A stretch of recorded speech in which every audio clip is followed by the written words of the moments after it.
Assalamualaikum warahmatullahi wabarakatuh. Tepangkeun Mami abdi Giparaji Fikri di kelas 11 IPA 3. Wilujeng enjing ibu sareng bapak guru nu kuring dipika hormat sareng rerencangan sadaya nu kusim kuring dipika cinta. Langkung tipayun ulang panjatkeun puji sinareng syukur ka Allah Subhanahu wa taala nu parantos ngariungkeun urang sadaya dina ieu waktos.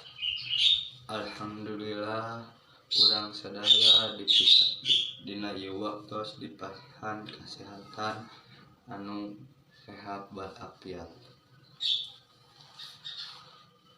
Dina ieu waktos simkuring bade ngadugikeun kumaha pentingna hirup sehat. Mangga urang sadaya kumargi kitu urang sadaya kedah ngalaksanakeun hirup sehat. Kumargi urang membersih dina sagala kotor. Carana nyaeta bersihan salira, tawaibah, bersihan kuku, nyatokan kuku, nyikat gos anu rutin, kumbak tangan, cuci tangan. Tah eta nu disebut hirup sehat.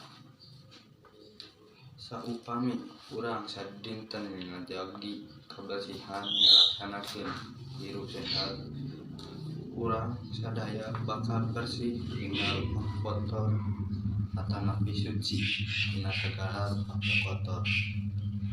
Urang oge kedah minta cinta kana kebersihan supados manah urang oge sehat atanapi bersih. Sabab bersih teh halus, sabab bersih urang ge kudu ngalaksanakeun hirup sehat kumargi sehat mahal. Mung sakitu bae nu kuring dipika hatur, langkung kurangna mung tiasa dihapunten.